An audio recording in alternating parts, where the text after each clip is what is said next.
Halo semua, pada kesempatan kali ini kita akan belajar tentang unsur rupa dasar. Apa itu unsur rupa dasar? Unsur rupa dasar adalah hal-hal yang bisa kalian identifikasi secara kasat mata melalui indera penglihatan dan indera perabaan kalian terhadap sebuah karya seni rupa, baik itu dua dimensi ataupun tiga dimensi. Misalnya seperti ini, kalian melihat sebuah lukisan atau kalian melihat sebuah karikatur. Nah, wah, lukisannya bagus ya. Nah, kalian bisa mengatakan lukisan itu bagus dari mana? Dari temanya mungkin oke kalau tema. Nah, sekarang secara visual yang kalian tangkap dengan mata itu apa? Nah, itulah yang dinamakan dengan unsur rupa dasar. Ada A, B, C, A, B, C, A, B, C, apa ya, apa ya, apa ya. Apa yang ada di lukisan itu ya. Nah, kalian identifikasi, itulah yang dinamakan dengan unsur rupa dasar. Sama halnya kalau kalian terpesona pada sebuah cewek ketika kalian jalan di mall misal. Wah, ceweknya cantik. Apa yang menyebabkan dia cantik? Wah, hidungnya mancung, itu unsurnya. Wah, rambutnya panjang, itu juga unsurnya. Wah, bodinya langsing, itu juga unsurnya. Ya, sama halnya dengan kalian ketika mengapresiasi sebuah karya seni dua dimensi ataupun tiga dimensi. Hal-hal yang kita identifikasi, hal-hal yang terlihat oleh mata dan bisa kita raba, itulah yang dinamakan dengan unsur rupa dasar.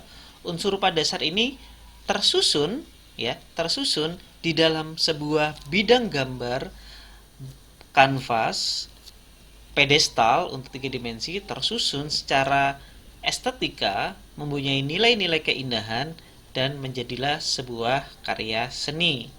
Unsur A, B, C, D tersusun, ada nilai estetika di situ, ada ekspresi di situ. Itulah yang dinamakan dengan karya seni rupa. Apa aja apa aja unsur rupa dasar? Oke, unsur rupa dasar yang paling kecil adalah titik. Ya, titik. Tik, titik. Kalian gambarkan pasti titik dulu. Tak mikir, wah ini kemana ya garisnya ataunya warnanya itu kan? Nah, titik dulu. Nah, setelah titik, dari titik ke titik baru tercipta sebuah garis. Jadi unsur yang kedua adalah garis. Setelah ketemu garis jadinya sebuah bidang, ya, sebuah bidang. Bidang ditempatkan di dalam bidang gambar, di dalam kanvas, di dalam pedestal, ya. Akhirnya terjadilah ruang. Ya, setelah ruang ada warna, ada tekstur, dan juga ada gelap terang sebagai tambahan opsional.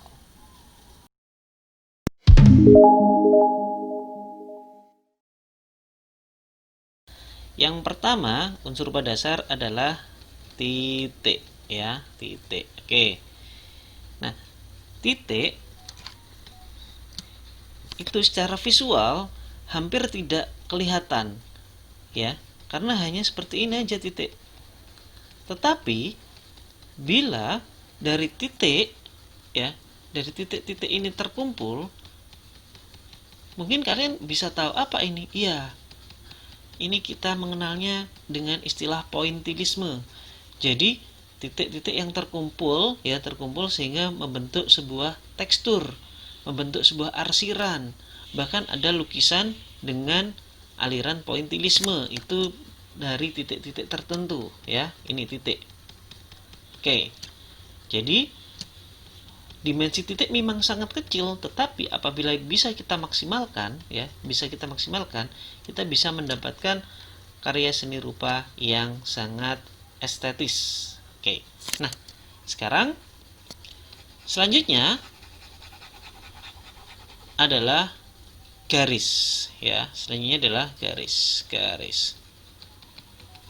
Garis ini dari titik, ya, dari titik A ke titik B, kita tarik garis. Nah, inilah yang dinamakan dengan garis. Jadi dari titik A ke titik B, kemudian kita tarik, ya, ada sebuah unsur visual di situlah, itu dinamakan dengan garis.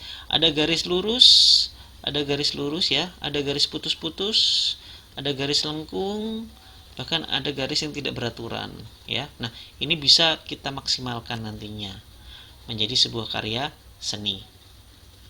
Nah, yang ketiga tadi adalah bidang.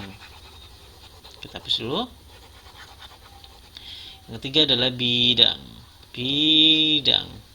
Bidang adalah visual, ya, unsur visual yang terbentuk dari garis-garis. Jadi misalnya ini ada garis horizontal, kemudian ada garis vertikal, ya. Nah, dia akan membentuk bidang, yaitu persegi panjang. Ada garis, membentuk segitiga. Garis menjadi bidang. Begitu ya.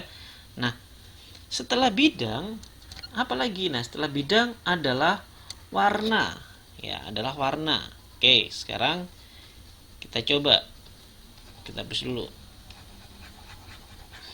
Misal, kita akan membuat sebuah pesawat atau kapal, ya. Kapal kertas misalnya, perahu kertas. Dari titik A ke titik B ke titik C. Nah, ini sebetulnya sudah ada di benak kita, nggak perlu kita gambar sini. Mungkin ketika kita TK, kita dibantu dengan garis-garis seperti ini kan. Jadi ada titik, nah garis. Ini jadi sebuah jajaran genjang. Ada garis lagi. Nah, menjadi sebuah perahu. Misal. Nah, setelah menjadi ini, unsur selanjutnya adalah warna, ya. Ini sudah ada bidang, kemudian kita kasih warna. Kenapa? Ya, karena dengan warna akan lebih menyenangkan. Nih, kita kasih warna misalnya. Oke.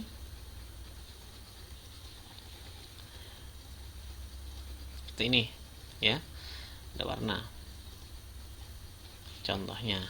Ya, oke. Nah, setelah warna ada lagi, yaitu apa? Warna yang gelap dan yang terang. Biasanya terbentuk karena ada pantulan cahaya, ya.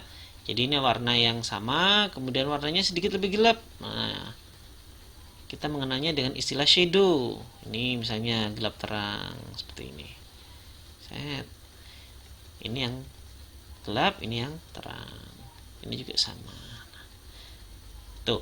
Kemudian setelah ada bidang, ada warna, apalagi unsur rupa, yaitu ruang. Nah, ruang itu apa? Ruang itu seperti ini. Kita menggambar perahu ini, ya. Kita menggambar perahu ini di sebuah kertas gambar kalau kalian, atau di kanvas kalau kalian melukis di kanvas, ya. Nah, kita lihat di sini. Nah, ini kanvas kita. Kemudian ini objek gambar kita. Nah, ruang itu yang mana? Ruang itu yang di sini. Ini adalah ruang. Nah, ini ruang, ya. Jadi, ketika kalian membuat sebuah karya seni, kalian tidak perlu harus memenuhi semua kertas gambar dengan objek-objek yang lain.